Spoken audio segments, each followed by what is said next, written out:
नमस्कार, मैं हूं ज्योत्सना बेदी आपके साथ। संजीवनी में आप सभी का स्वागत है। इस भागदौड़ भरी जिंदगी में अपना और अपने परिवार की सेहत का ख्याल रख पाना थोड़ा मुश्किल होता है, लेकिन आपको टेंशन लेने की जरूरत नहीं है, क्योंकि हमें आपके परिवार के सेहत की फिक्र है। इसीलिए हम हर दिन संजीवनी के माध्यम से आपकी समस्याओं का समाधान लेकर आते हैं और रोज की तरह आज भी हमारे साथ मौजूद हैं विश्व प्रसिद्ध आयुर्वेदाचार्य डॉक्टर प्रताप चौहान। डॉक्टर साहब, आपका बहुत स्वागत है। Thank you very much. Fit रहने की चाहत में हम आजकल हर वो चीज अपना रहे हैं जिससे सेहत को थोड़ा बहुत ही फायदा होता है। जॉगिंग, वॉकिंग से लेकर एक्सरसाइज तक लोग अपना तो रहे हैं, लेकिन फिर भी बीमार हो जाते हैं। अब सवाल यहाँ पर ये उठता है कि आखिर इतनी मेहनत के बावजूद भी रिजल्ट पॉजिटिव क्यों नहीं मिल रहा। आइए डॉक्टर चौहान से हम जानते हैं कि सिर्फ हेल्दी खाने से हम हेल्दी रह सकते हैं या फिर खाने को हेल्दी बनाना भी उतना ही जरूरी है। तो किस बर्तन में खाना पकाना सेहत के लिए फायदेमंद है, और इसके साथ ही संजीवनी टिप्स में हम जानेंगे गर्मियों में एनर्जी से भरपूर रहने के लिए हम क्या खास कर सकते हैं। लेकिन आइए उससे पहले हम जान लेते हैं किस बर्तन में खाना बनाना और खाना खाना सबसे ज्यादा फायदेमंद होता है।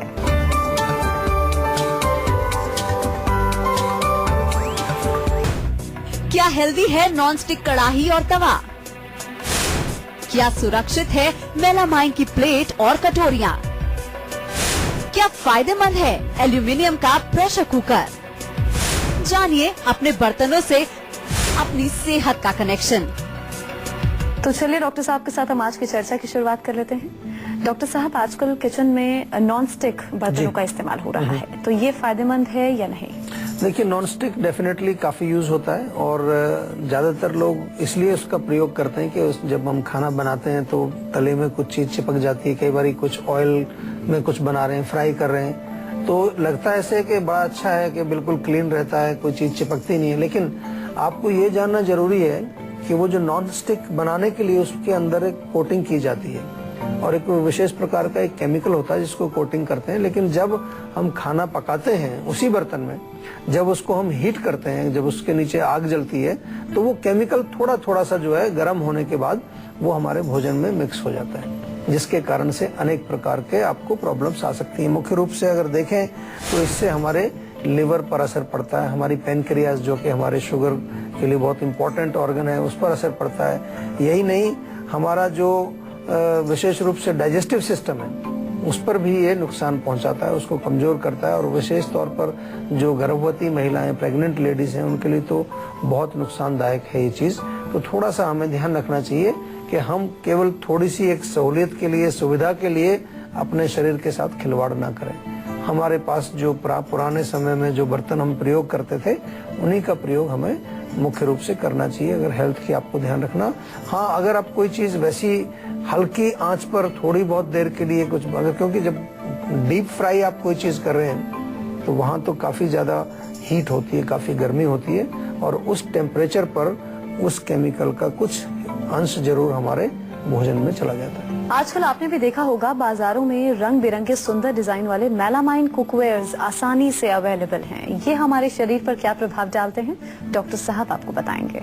जी डॉक्टर साहब बताइए। देखिए, मेलामाइन के जो कुकवेयर्स आजकल मिलते हैं डेफिनेटली देखने में बहुत सुंदर दिखते हैं, लेकिन गर्म चीज उसमें कोई डालें आप तो वो अगेन इट्स नॉट गुड। खासतौर से अगर आप उसमें गरम गरम सूप अगर दे रहे हैं, आजकल उसके बॉल्स होते हैं सूप के, उसमें आप गरम गरम अगर सूप दे रहे हैं, या फिर कोई खाना उसमें रख के आप गरम कर रहे हैं, या फिर जो है कुछ उसमें आप खाना पका रहे हैं, इवन या गरम खाना भी उसमें आपने रखा, तो दैट इज नॉट गुड। खास तौर से हमारी किडनी पर जो है उसका दुष्प्रभाव पड़ता है, हमारे यूरिनरी ट्रैक्ट पर उसका दुष्प्रभाव पड़ता है, और हमारा जो हार्मोनल सिस्टम है उस पर भी इसका असर पड़ता है। खास तौर से जैसे कि थायराइड है, थायराइड आजकल देखा होगा बहुत कॉमन बीमारी हो गई है, उस पर असर पड़ेगा।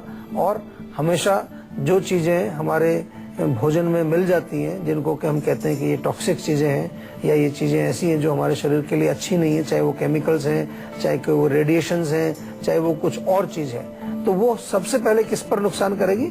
हमारा पाचन संस्थान जो है, हमारा डाइजेस्टिव सिस्टम जो है, क्योंकि उसी को झेलना पड़ता है उसमें। अगर आप कोई पॉइजनस चीज खाएंगे तो सबसे पहले आपको लूज मोशन लगते हैं। डॉक्टर भी कहता है कि आपको फूड पॉइजनिंग हो गई, आपके पेट में मरोड़ शुरू हो जाती है, आपकी आंतों में जो है कई बार ब्लड आ जाता है, खून आने लगता है। तो ये सब चीजें आपको जानने की कोशिश करनी चाहिए और ये समझना चाहिए कि ये हमारा सिस्टम जो है पाचन का जो सिस्टम है, जो हमारा डाइजेस्टिव सिस्टम है, वो ही इसको झेलता है। और उसमें फिर अगर हम उसको लॉन्ग टर्म इन चीजों को प्रयोग करते हैं तो अल्टीमेटली उसमें कई प्रकार के रोग पैदा हो जाते हैं। अच्छा डॉक्टर साहब, सिर्फ मेलामाइन ही नहीं, एल्यूमिनियम यूटेंसिल्स का भी हम बहुत इस्तेमाल करने लगे हैं, तो ये हमारी सेहत के लिहाज से ठीक है कि नहीं? देखिए, एल्यूमिनियम भी काफी प्रयोग होता है और अभी भी मैंने देखा है बहुत उसको लोग यूज करते हैं। लॉन्ग टर्म इसका यूज नहीं करना चाहिए, क्योंकि चलो कभी कभार यूज किया तो ठीक है, लेकिन अगर एवरीडे और लॉन्ग टर्म, खास तौर से जब वो पुराने हो जाते हैं बर्तन, हमने देखा है कई बार लोग जो है ये चाय वाले आप देखेंगे तो वो उसमें बना रहे हैं एल्यूमिनियम के भगोने में, और वो 2-4 साल 5 साल से वही भगोना चल रहा है उसका। तो एनीथिंग दैट इज ओल्ड, तो उसमें क्या होगा कि गर्म होने से उसका जो मेटल है या जो भी उसके अंदर जो उसके इंग्रेडिएंट्स हैं वो कुछ ना कुछ हमारे भोजन में आ जाते हैं, और भोजन के साथ रिएक्शन भी इसका देखने को मिलता है। खास तौर से अगर बहुत खट्टी चीजें हम उसमें कुछ बना रहे हैं, मान लो कुछ टमाटर का कुछ आप सूप बना रहे हैं, या कोई और हमने उसमें टमाटर की सब्जी में टमाटर डाला है, या कभी कभार कुछ आपने कुछ और खट्टी चीज उसमें डाली जो कि एसिडिक चीज है, तो उसका रिएक्शन बड़ी जल्दी से होता है, और वो फिर अल्टीमेटली वो भी हमारे शरीर में, खास तौर से हमारे बॉडी में विटामिन्स मिनरल्स की डेफिशिएंसी उससे देखने को मिलती है। और यही नहीं, वो हमारे शरीर में एक थकान, एक कमजोरी कई बार आपको जो है महसूस होती है। तो आप देख लीजिए, कभी कभार हो सकता है कि कोई आपके बर्तनों की वजह से आपको प्रॉब्लम हो रही है। आप कई बार पेशेंट हमारे पास भी आते हैं, कहते जी हम खाना भी बहुत अच्छा खाते हैं, एक्सरसाइज भी करते हैं, नियमित रूप से हम जो है माइंड को भी अपने रिलैक्स रखते हैं, फिर भी कुछ ना कुछ थकावट महसूस तो कहीं ना कहीं हो सकता है बर्तनों में से कोई प्रॉब्लम आ रही हो। तो ये चीज हमें देखनी चाहिए, और इसलिए विषय आज का ये हमने लिया है कि हम किसी भी पहलू को हम आपको समझाते हैं जो हमारे स्वास्थ्य से जुड़ा हुआ है। हम कोई भी चीजों को हम कोशिश करते हैं कि जो हमारे हेल्थ पर जिस चीज का इफेक्ट आता है उसको हम जरूर विस्तार से आपको समझाते हैं ताकि आप स्वस्थ रहें। चंडीगढ़ से दीपिका जुड़े हैं। जी दीपिका, आप पूछिए। हाँ जी, नमस्ते डॉक्टर साहब। नमस्कार जी। जी, मेरे ना स्किन पे रैशेज हो गए हैं डॉक्टर साहब 4-5 महीनों से। अच्छा, तो उसमें कुछ दाने निकलते हैं, मतलब वो लाल रंग के हैं, पीले रंग के हैं, किस तरह? लाल रंग के खुजली करने के बाद दाने निकल जाते हैं और उसमें से हल्का सा पानी सा भी निकलता है। अच्छा, तो अभी कुछ इलाज कर रहे हैं आप इसका? हाँ जी, अभी मैं एलोपैथिक दवाई ले रही हूँ, पर उससे मुझे इतना रिलीफ मिल नहीं रहा है। देखिए, हम इतने दिन से अपना ये शो चला रहे हैं और बहुत सारे लोग हमारा शो देखते हैं, लेकिन मेरे को अभी भी समझ नहीं आता कि जब आपको रोग कोई आता है तो पहले आप आयुर्वेद में क्यों नहीं आते? चंडीगढ़ में आप रहते हैं, चंडीगढ़ में जीवा की क्लिनिक भी है, तो अगर आप शुरू में हमारे पास आए तो आपका रोग हम बहुत जल्दी ठीक करेंगे। अगर हमसे नहीं ठीक हो तब आप कहीं भी जाएं, कोशिश करें, लेकिन हम आपको बोल रहे हैं कि आयुर्वेद में ठीक होते हैं। हमारे पास तो तब भी ठीक होते हैं जब सब जगह ठीक नहीं होते लोग, तब हमारे पास लास्ट में आते हैं, तो भी हम आयुर्वेद में बहुत अच्छी चिकित्सा करते हैं। तो एक तो आपसे सभी से मेरा निवेदन है, जो भी लोग हमारा शो देखते हैं, कि कोई भी रोग हो, छोटे से छोटा रोग हो, आप सबसे पहले आयुर्वेद में जाइए। ये आप आज से प्रण कर लीजिए। दूसरी चीज, जहाँ तक ये दानों की बात है, कई बार हमारे खाने पीने में बहुत सारी ऐसी चीजें होती हैं जो रोग का कारण होती हैं, जैसे कि चाय पीना ज्यादा, बहुत कॉफी पीना, या नॉनवेज का सेवन करना, या फिर जो है बहुत तीखे मसालों का सेवन करना, या फिर जो है बहुत एसिडिक फूड्स का सेवन करना, ये सब इसके कारण हो सकते हैं। तो कारण को रोकना बहुत जरूरी है। कारण को आपको समझाते हैं हम अपने शो में बार बार, आपके माध्यम से और अपने टॉपिक्स के माध्यम से हम बहुत सारी चीजें आपको समझाते हैं। तो कारण को रोकना है। नंबर 2, आपको जो है अपने रक्त को शुद्ध रखना है, खून को साफ रखना है। उसके लिए भी बहुत सारी आयुर्वेदिक औषधियां हम आपको देते हैं, आपको नुस्खे भी बताते हैं, जैसे कि नीम, बार बार हम कहते हैं नीम बहुत अच्छा है, इसमें नीम का सेवन कर सकते हैं आप। एलोवेरा अगर आपके पास है उसका सेवन कर सकते हैं, एलोवेरा थोड़ा लगा भी सकते हैं ताजा, वो आपको बहुत फायदा करेगा। तो चलिए, अब बारी है आज की संजीवनी की, जिसमें डॉक्टर साहब आपको बताएंगे किस मेटल से बने बर्तनों में खाना बनाना और खाना खाना सबसे ज्यादा फायदेमंद है। जी डॉक्टर साहब बताइए। जी, अगर सबसे अच्छा आपको फायदा चाहिए अगर खाना बनाने के लिए, तो जो पुराने समय में जो हम यूज करते थे, बहुत सारा, पता नहीं आप लोगों को इस चीज का एक्सपीरियंस है, हम गांव में रहते थे तो मिट्टी के बर्तन होते थे, मिट्टी की हांडी में साग बनता था, उसी में दाल बनती थी। आजकल दोबारा से आ रहा है, आजकल इसको फैशन बोलते हैं। अभी कुछ कंपनीज हैं जो मिट्टी के बर्तन बनाने शुरू किए, मिट्टी का तवा भी बनाते हैं, मिट्टी का प्रेशर कुकर बना दिया, मिट्टी का फ्रिज भी बना दिया उन्होंने। तो वो मिट्टी के बर्तन कुकिंग के लिए बहुत अच्छे माने जाते हैं। या फिर जो है कुछ मेटल्स होते हैं जैसे आयरन है या कास्ट आयरन का जो बना हुआ है, आजकल सिरेमिक्स के भी बर्तन आपको मिलते हैं, वो भी कुकिंग में यूज करते हैं। या ग्लास के भी बने हैं, ग्लास का पैन बना हुआ है, ग्लास के जो है कुकिंग मटेरियल्स हैं, इसमें सब्जी बना सकते हैं, that is also quite safe, बहुत अच्छा रहता है। या फिर जो है कुछ ऐसे आजकल एक एनामल बना है जिसके में कैडमियम वगैरह नहीं होता है, वो आपको थोड़ा देखना पड़ेगा, मिल जाते हैं बाजार में इजीली, उसका प्रयोग भी किया जा सकता है। सबसे इम्पोर्टेंट चीज है कि जब खाना उसमें बनता है तो उसमें कोई ऐसे केमिकल्स नहीं होने चाहिए कि जो हमारे भोजन में मिले। दूसरा, उसमें कोई ऐसा तत्व ना हो जिसका के भोजन के साथ रिएक्शन हो करके वो भोजन को खराब कर दे। तो पत्थर के भी होते थे बर्तन पहले, कुछ चीजें पत्थर के बर्तनों से भी बनाई जाती थी। हमारे यहाँ तो आयुर्वेद में अभी भी हम दवाइयाँ जो बनाते हैं तो बहुत सारी दवाइयाँ वो पत्थर की खरल उसमें रगड़ाई करते हैं उसकी, क्योंकि पत्थर में भी जो है किसी प्रकार का नुकसान वो हमारे जो प्रोसेस कर रहे हैं उसमें वो नहीं पहुंचाता है, बल्कि कुछ फायदा ही उसमें आपको देखने को मिलता है। तो ये चीजें उपलब्ध हैं, ऐसी नहीं है कि नहीं उपलब्ध है, थोड़ा थोड़ा सा आपको प्रयास करके अपने किचन को चेंज करना पड़ेगा। आई एम श्योर आपके स्वास्थ्य भी अच्छा होगा और आपका भोजन का टेस्ट भी बहुत अच्छा हो जाएगा। गुड़गांव से रत्नेश जुड़े हैं जी, पूछिए आप क्या पूछना चाहते हैं। जी नमस्कार सर। नमस्कार जी। 32 ईयर्स है जी। और हमें सर पिछले 10 साल से माइग्रेन की प्रॉब्लम है। अच्छा, माइग्रेन। हाँ जी, बहुत जब ज्यादा पेन होता है तो दवा लेते हैं, सही हो जाता है, लेकिन अभी तक सही नहीं हो पाया।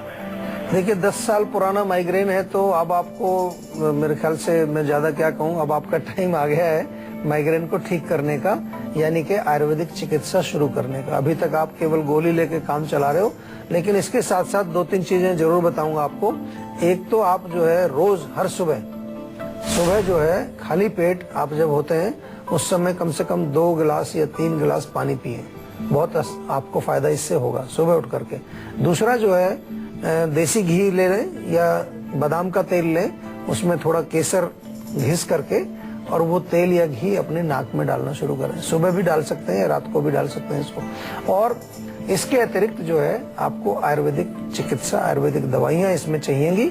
कम से कम भी 8-10 महीने लगेंगे इसमें ठीक करने में, जड़ से ठीक करने में, क्योंकि 10 साल पुराना रोग है तो कम से कम 10 महीने तो जरूर लगेंगे, 1 साल भी लग सकता है, लेकिन आपको 3-4 महीने में पहले रिजल्ट देखना शुरू होगा। और अगर आप पंचकर्म के लिए आ जाते हैं तो बहुत फायदा होगा।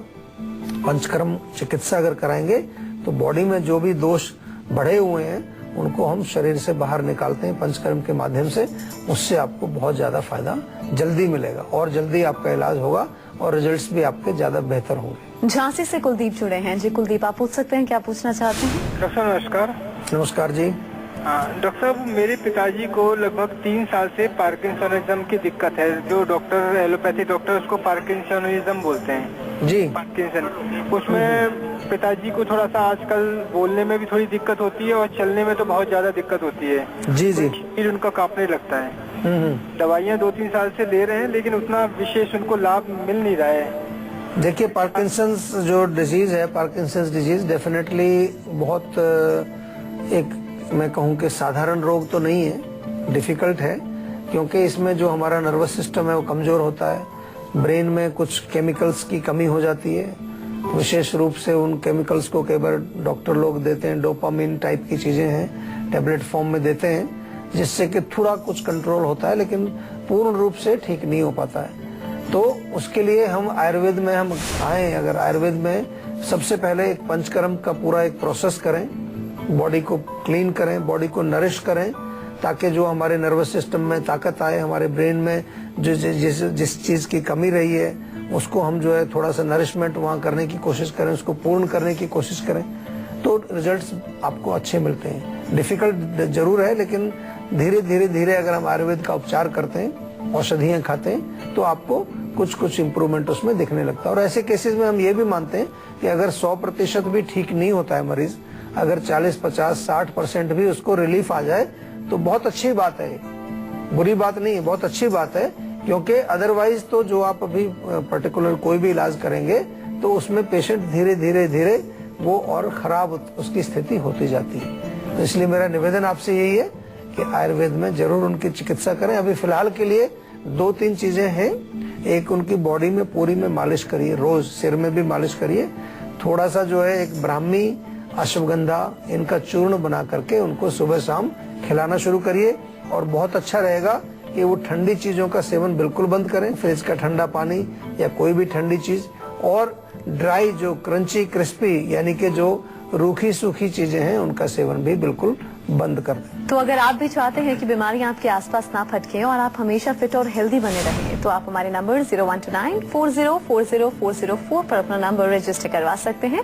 उसके बाद डॉक्टर चौहान के पैनल के डॉक्टर आपको खुद फोन कर आपकी सेहत से जुड़ी प्रॉब्लम का सोल्यूशन आपको देंगे।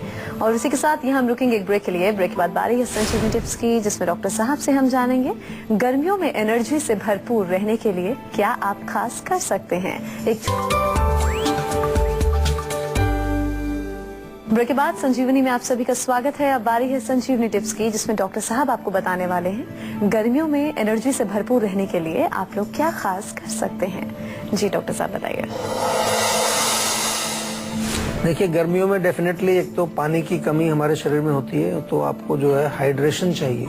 इसलिए कोशिश करें कि कुछ लिक्विड्स आप लें जिनमें ताकत भी हो, कुछ न्यूट्रिशन भी हो। तो सबसे सिंपल चीज है नींबू की शिकंजी बनाएं, बहुत बढ़िया है। नींबू है, विटामिन सी है, थोड़ा सा उसमें मिश्री डाल सकते हैं, खांड डाल सकते हैं, उससे एनर्जी भी मिलेगी आपको। दूसरा, आजकल बेल मिलता है गर्मियों के मौसम में, आपने देखा होगा, बेल का शरबत बहुत बढ़िया है, कूलिंग भी है, आपके पेट को भी ठीक रखता है। आपके पेट में किसी प्रकार का कुछ अगर आम जमा हुआ उसको भी साफ करेगा। या फिर जो है जौ या चने का सत्तू इज वेरी एनर्जेटिक, काफी ताकत उसमें होती है, तो वो आप लें। और कूलिंग भी होता है, तो आपको देखना है कूलिंग भी हो और एनर्जेटिक भी हो। तरबूज आप सेवन कर सकते हैं या तरबूज का जूस आप पी सकते हैं, वो भी आपको बहुत फायदा करेगा। और गन्ने का रस अगर मिले, अच्छा साफ सुथरा ताजा गन्ने का रस मिले, that is also very nice. या फिर जो है रात को बादाम भिगोइए, थोड़ा सा खरबूजे के बीज वगैरह मिक्स करके घोट करके आप बादाम मिल्क बनाइए या बादाम की लस्सी बनाइए, that is very tasty and energetic. बहुत सारी चीजें, कृपा करके ये चाय वाय मत पीजिए। चाय लोग गर्मी में क्यों पीते हैं मेरे को समझ नहीं आया अभी तक। 45 डिग्री टेम्परेचर में गर्म चाय जिसमें ना कोई विटामिन है ना कोई मिनरल है, कॉफी पीते हैं लोग, अल्कोहल पीते हैं और पता नहीं क्या क्या पीते हैं। तो कृपा करके थोड़ा सा अपने शरीर का ध्यान रखना चाहिए, क्योंकि ये शरीर ही हमारे हर काम को सिद्ध करने में सहायक होता है और कुछ नहीं है। शरीर जिसका स्वस्थ है वो कुछ भी कर सकता है। तो डॉक्टर साहब, इस तमाम जानकारी के लिए आपका बहुत बहुत शुक्रिया। Thank you. आज बस इतना ही। अगले एपिसोड में आपके हेल्थ से जुड़ी किसी नई प्रॉब्लम पर हम लोग डिस्कस करेंगे और इसके साथ ही आपको उसका उचित सोल्यूशन भी देंगे। अगर आपको भी हेल्थ से रिलेटेड कोई प्रॉब्लम है तो आप इस नंबर 0129404040 पर फोन कर अपनी कॉल रजिस्टर करवा सकते हैं। आप हमें ईमेल भी कर सकते हैं। हमारा ईमेल आईडी है info@jiva.com। आप फेसबुक के जरिए भी हमसे जुड़ सकते हैं। हमारी फेसबुक आईडी है www.facebook.com/jiva ayurveda। तो इसी उम्मीद के साथ कि आप हमेशा खुश रहें, फिट रहें। अगले एपिसोड में आपसे फिर से मुलाकात होगी। तब तक के लिए मुझे दीजिए इजाजत। नमस्कार।